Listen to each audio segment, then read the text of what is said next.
First contact. The Galactic Council's long-range sensors blared warning alarms as an unknown fleet emerged from the uncharted void of deep space. Grainy holoimages snapped into focus, revealing hulking ships of alien design, their thick armor plating and bristling weapons arrays unlike anything in the Council database. Ambassador Zolthar, a willowy Arcthelian, stared wide-eyed at the looming vessels. By the Celestial Maker, what manner of beings command such monstrosities? Commander Vortex checked the bioscanners and blanched. Lifeform readings suggest they hail from a Deathworld, Ambassador. A Class 12 Deathworld. Murmurs of disbelief and fear rippled through the Council chambers.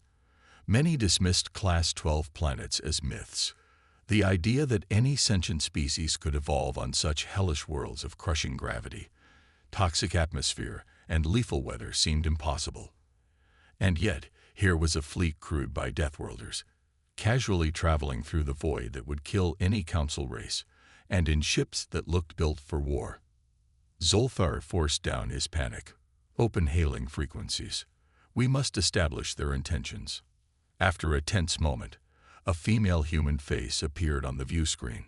Her strange flat features regarded them calmly. Greetings. I am Admiral Elira Vosin of the Human Expeditionary Fleet.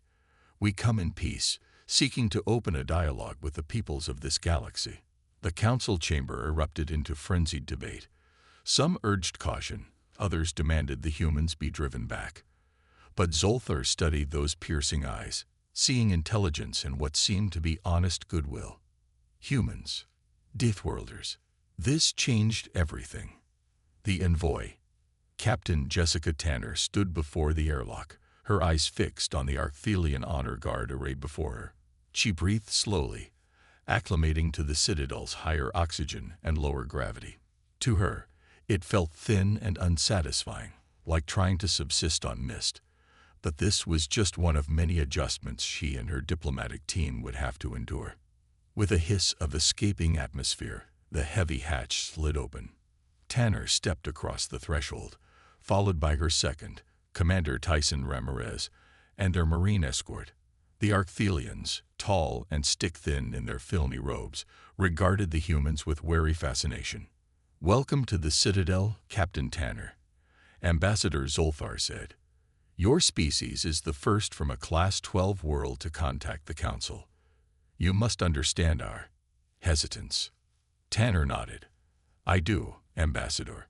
But I assure you, we seek only peaceful coexistence and mutual understanding between our peoples." As she spoke, warning lights flared across the docking bay and atmosphere alarms blared. The Arcthelian guards crumpled to their knees, gasping and choking.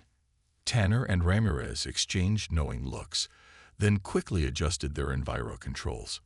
The Arcthelians stared in shock as the humans moved easily in the contaminated air, aiding the stricken guards.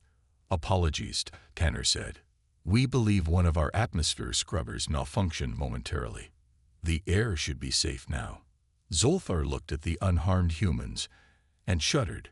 To casually breathe air that would kill this kind in seconds. These beings were as alien to him as gods, and they had come to the Galactic Council bearing an olive branch, but with a clear capacity for so much more. As the Council assembled in their great hall, the human envoy entered, drawing gasps at their Spartan pressure suits and sheer physicality. They strode forward, Captain Tanner removing her helmet in a show of openness. Zolthar began the formal greeting. "We gather here, for the first time, to welcome a new monsters." A Xantholian counselor leaped up in accusation. "Deathworlders, they'll murder us in our..." His tirade ended in a gurgle as a plasma bolt took him in the throat. Chaos erupted as more assassins revealed themselves, fanatic purists determined to destroy the alien mutants. Tanner barked orders as her Marines moved to shield the Council. She watched grimly as the assassins' particle beams spattered harmlessly off the human armor. No more holding back, she thought, unholstering her kinetic sidearm. Time to show why Deathworlders were the most feared warriors in the cosmos. The arena. The assassins in the Great Hall had been subdued, but the Council was in an uproar. Some praised the human captain for her quick action. Others railed against her excessive force in executing the attackers. "This only proves Deathworlders are too dangerous," one Demelian counselor shouted. "They cannot be trusted." Ambassador Zolthar raised his long-fingered hands for calm. "Please, we must have order.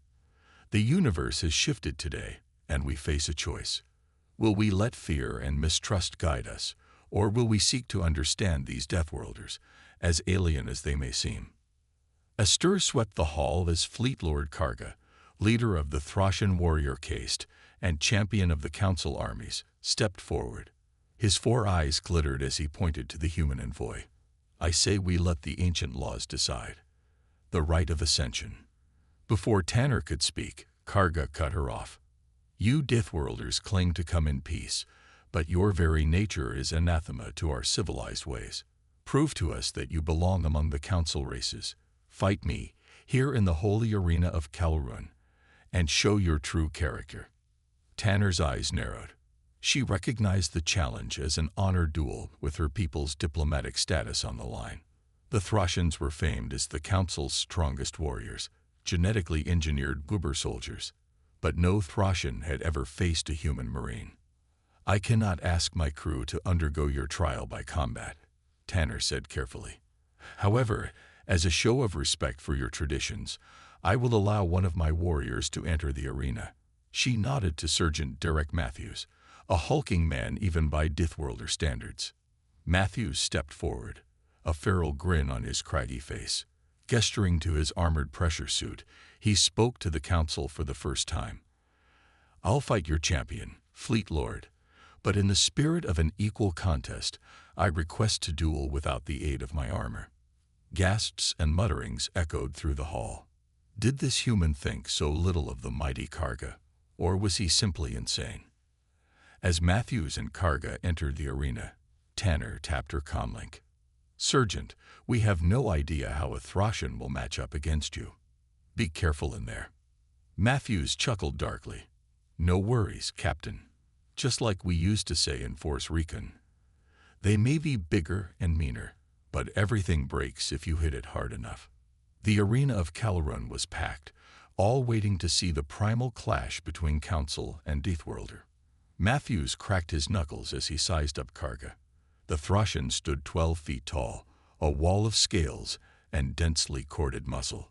He carried a huge warhammer and a belly full of redundant organs, bred to survive the fiercest wounds and fight on. The Council races cheered their champion. How could any being hope to match him? Then Matthews charged, far faster than any Council warrior. Karga roared and swung his hammer in a killing blow, only to howl in shock as the human ducked under the weapon and delivered an uppercut that cracked chitin and drove the wind from his lungs. Matthews pressed his attack, raining down precise strikes that shattered Karga's exoskeleton and bludgeoned his flesh. In less than a minute, the Thracian collapsed, choking on his own blood. Matthews stood over him, barely winded. He shot a predatory smile at the shocked counselors. "Who's next?" In the silence that followed, Ambassador Zolfar's voice rang out. "It seems we have gravely underestimated the children of Deathworlds. The Council must convene to discuss this new age for the galaxy, an age in which humanity walks among us." The question remained, however, would the Deathworlders walk with the Council races or over them?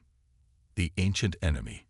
Even as the Council argued and debated humanity's place in the galaxy, a far graver threat stirred from millennia of slumber. On the long-dead world of Nox Aeternus, a great tomb opened, and the Zorgoth Overmind reached out its tendrils to the stars once more. The Zorgoth were destroyers of worlds, a machine race that long ago consumed 1,000 systems in their march toward galactic domination. Only an alliance of every known species finally defeated them, burying their fleets and legions beneath the ravaged crust of Nox Aeternus. But the Galactic Council grew complacent, never dreaming the Zorgoth might return. Now, ancient Zorgoth harvester ships fell upon the unprepared Council worlds like wolves among sheep.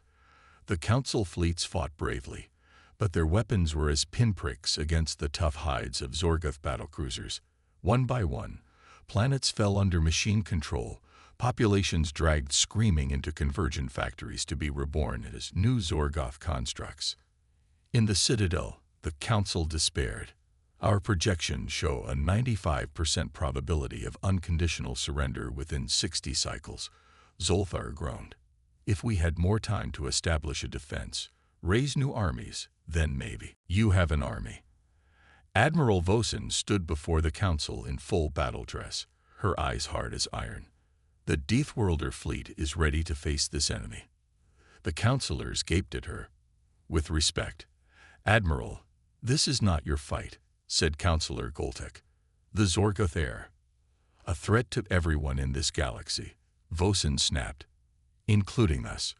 Humans don't abandon allies in their time of need. And if we're being frank, councillors, you need us. A long, heavy silence followed. Then Zolthar spoke. The human admiral is right. Pride and fear have blinded us, but no more. If the Council is to survive, we must accept the aid of Deathworld and pray that the Zorgoth have finally met their match. All eyes turned to the holodisplays as the titanic forces met in battle above Nox Aeternus. Council ships swarmed like silver fish against the looming monstrosities of the Zorgoth fleet, their weapons splashing harmlessly off the enemy's nullium alloy hulls.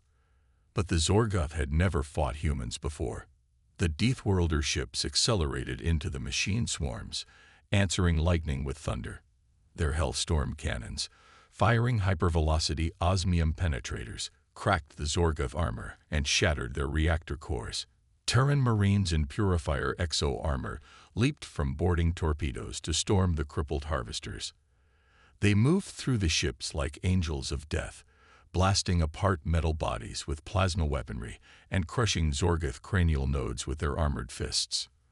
The battle raged for a day and a night, but as the next dawn broke over Nox Aeternus, the Zorgoth fleet was a field of broken wrecks. The Council races watched in awe and dawning hope as the Terran warriors placed their flag atop the smoldering Overmind Nexus. For the first time in eons, the galaxy looked to Deathworlders as saviors. The Alliance. In the aftermath of the Battle of Nox Aeternus, an uneasy quiet settled over the galaxy. The Zorgoth had been broken, their Overmind destroyed, and their fleets left as drifting scrap. But the Council races looked upon their human allies with a mixture of gratitude and apprehension. The Deathworlders had won the day through martial skill and sheer savage power. How long until that power was turned against the Council itself? Captain Tanner and Ambassador Zolthar convened a meeting of the Council's leadership, the scars of the recent conflicts still fresh. You have all seen the strength and resolve of my people, Tanner said, her voice ringing through the Hall of Governance. Humanity stands ready to take its place among the galactic community, but as equals, not conquerors. There was silence, then a rustle of uncertainty. Zolthar spoke, his robes of state rustling. We are all in the humans' debt. That much is clear. But some worry that a species from a death world will always pose a threat, however noble their intentions. How can we know this alliance will last? Tanner fixed Zolthar with a hard stare. Your people prefer diplomacy and mediation. Ours understand that sometimes strength is the only deterrent. We can learn much from each other, if pride and suspicion don't blind us to the opportunity. Murmurs of agreement sounded, but many still seemed unconvinced. Admiral Vosen stepped forward. Councillors, I won't pretend the children of Earth are perfect. Our history is marked by conflict, even savagery, but it has also taught us to cherish life all the more, because we understand how easily it can be lost. Alone, adrift between the stars, the only way forward is together. She held out her hand to Zolthar in the human gesture of cooperation. Slowly, hesitantly, the Arthelian clasped it in his own. One by one, the other councillors stepped forward to join the symbol of unity. The road ahead would be long, and no doubt fraught with struggles. But with the strength of Deathworld and the wisdom of the Council races, a new era of peace and progress seemed within reach at last. Across the fleet, the people of Earth rejoiced. They had passed the ultimate test, proving themselves to a galaxy that had once shunned them as monsters. The Alliance Charter was only the first step. What wonders they could achieve, what heights they might reach. Now that humans and the Council raced stood as one, only the stars would tell. Sergeant Matthews leaned on the observation deck railing, gazing out at the glimmering lights of Council ships intermixed with human vessels. Beside him, Captain Tanner sighed. It's really something, isn't it? All those different species, different cultures, coming together. Matthews shrugged. I suppose so. Awful strange, making nice with folk who we've been happy to see us all dead not too long ago. Think it'll last? It has to, Derek. For all our sakes. The universe is too vast for any of us to stand alone. Maybe. All I know is, it'll be a whole new ballgame out there. Those Council races think they've seen what humans can do. They ain't seen nothing yet. Tanner shot him a warning look, but her eyes glinted. One thing at a time. First we build some trust. Show we're not just a bunch of barbarian Deathworlders. Then, when the need arises, we'll show them what human progress can really do. Matthews grinned. Just like old times. Captain, finding trouble and diving in headfirst. Or maybe this time, the trouble finds us, and the Council see their new friends doing what we do best. Achieving the impossible. The two shared a chuckle as the stars whirled by. It was a new age, a strange age, but for better or worse, it would be a human age. The Deathworlders had arrived, and the galaxy would never be the same.